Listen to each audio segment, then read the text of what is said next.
On commence par l'énergie cinétique. C'est quoi l'énergie cinétique? Donc, l'énergie cinétique d'un corps est due au mouvement du corps. Ça veut dire, par exemple, ici, on remarque que la balle a une vitesse. Donc, elle admet une masse, elle admet une vitesse. Donc, ça veut dire qu'elle acquiert une certaine énergie. Et cette énergie est appelée l'énergie cinétique. Donc, tout objet en mouvement qui a une masse m admet une énergie et elle est appelée énergie cinétique. Maintenant, elle est donnée par la formule EC, c'est égal à 1 demi m fois v au carré, tel que la masse m, c'est la masse, donc en kilogrammes, v, c'est la vitesse, et on a EC, c'est l'énergie cinétique en joules. Donc, on doit appliquer maintenant on va devoir faire une petite application. Calculer l'énergie cinétique d'une voiture, donc de masse m égale 1000 kg, qui se déplace avec une vitesse v égale 80 km par heure. Donc, on a dit que EC, c'est égal à 1 demi m fois v au carré. Mais on doit faire attention que la masse doit être en kilogrammes et la vitesse doit être en mètres par seconde. On remarque ici que la vitesse, elle est en kilomètres par heure. Donc, on fait 80 km par heure. C'est égal à 80 et divisé par 3,6. Donc, on obtient 22,22 mètres par seconde. Donc, c'est comme ça qu'on convertit en mètres par seconde. Et donc, on continue le calcul. Ça sera 1 demi fois 1000 fois 22,22 au carré. Donc, ça veut dire que la voiture admet une énergie cinétique de 24 686 et 4,2 joules. On continue, on fait une autre application. Donc, Fatih lance une balle de masse M égale 80 grammes. Encore, on doit convertir. Donc, ça sera 0,8 kg. D'un point A avec une vitesse, on a VA égale 10 mètres par seconde. Cette balle atteint le point B, mais avec une vitesse VB qui est égale à 14 mètres par seconde. La première question, c'est calculer l'énergie cinétique entre A et B. Donc, pour calculer, c'est-à-dire on doit calculer vraiment l'énergie cinétique en A et B. Donc, on dit que EC au point A, c'est égal à 1 demi la masse fois VA au carré. Donc, c'est 1 demi fois 0,8. Et VA, c'est égal à 10. Donc, on obtient 40 joules. On continue ECV, c'est égal encore à 1 demi M, mais c'est VB maintenant au carré, et qui est égal à 1 demi. La masse, c'est 0,8. Mais maintenant, la vitesse au point B, c'est 14 au carré. Donc, on obtient 78,4 joules. La question numéro 2, si on a un point D entre A et B, donc on a n'importe quel point entre A et B, mais tel que maintenant, son énergie cinétique est donnée par 60 joules. Donc, on doit calculer la vitesse VD. Donc, on sait que EC, c'est égal à 1 demi M, mais c'est VD au carré, et qui est égal à 60, qui nous donne, dans ce cas, que 1 demi 0,8 fois VD au carré égale 60. Et donc, on obtient que VD au carré égale 60 fois 2 est divisé par 0,8, qui nous donne 150. Donc, ça veut dire c'est VD égale radical de 150 mètres par seconde. Et comme ça, on aura déterminé la vitesse au point D. Maintenant, on doit continuer pour faire une autre application. Mais d'après cette application, on doit découvrir le théorème qu'on appelle le théorème de l'énergie cinétique.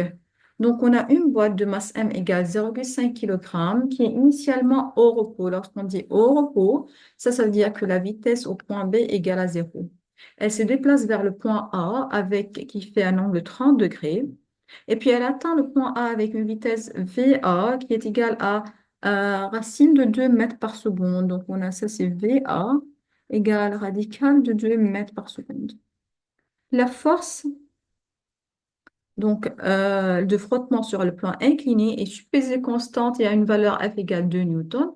Et on donne que AB égale à 1 mètre. Donc, nommer et représenter les forces agissant sur la boîte. On remarque que les forces agissant sur la boîte, donc si on doit tracer la figure, donc on a le poids, on a la réaction normale et on a le frottement, petit f. Donc, la question, ça sera partie 1, ça c'est partie 1. Calculer le travail effectué par chaque force. Donc, le travail de N, c'est égal à 0, puisqu'on a dit que N est perpendiculaire au déplacement. Donc, on n'admet pas de travail.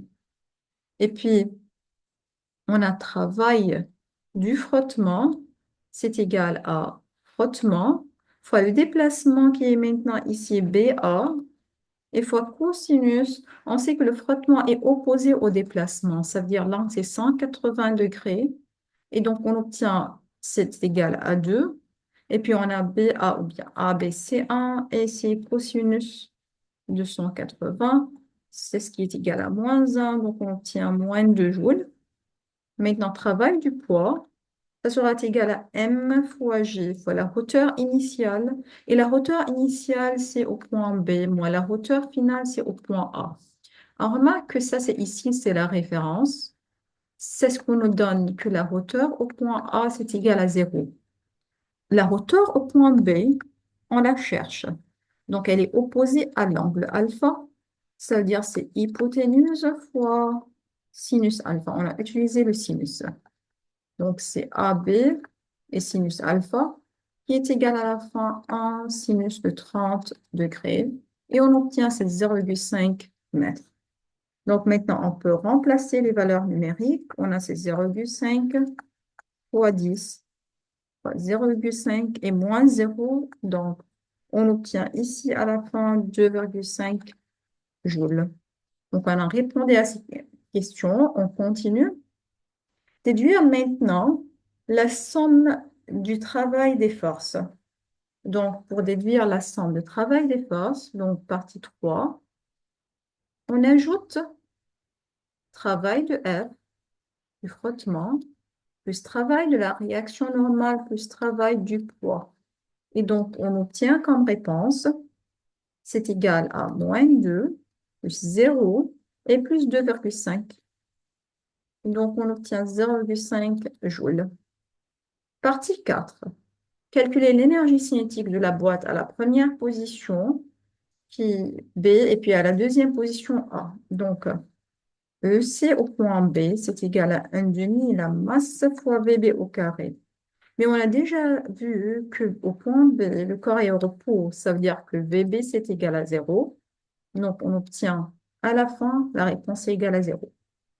EC au point A, c'est égal à 1 demi la masse fois VA au carré. Donc, c'est 1 demi. Et la masse est égale à 0,5. Et on a VA, c'est égal à racine de 2 au carré. Donc, on obtient 0,5 joules à la fin.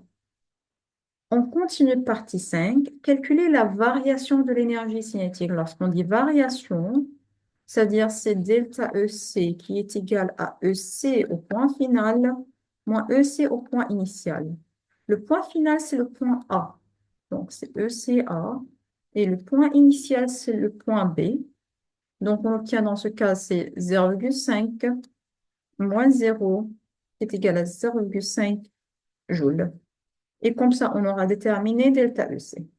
On compare maintenant, partie 6, c'est comparer delta EC et somme du travail.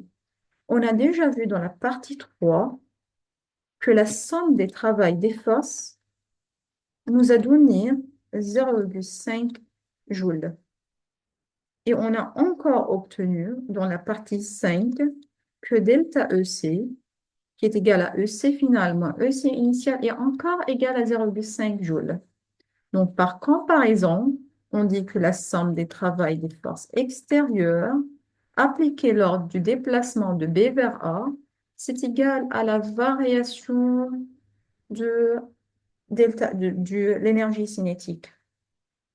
Partie 7 maintenant, on doit énoncer le théorème de l'énergie cinétique.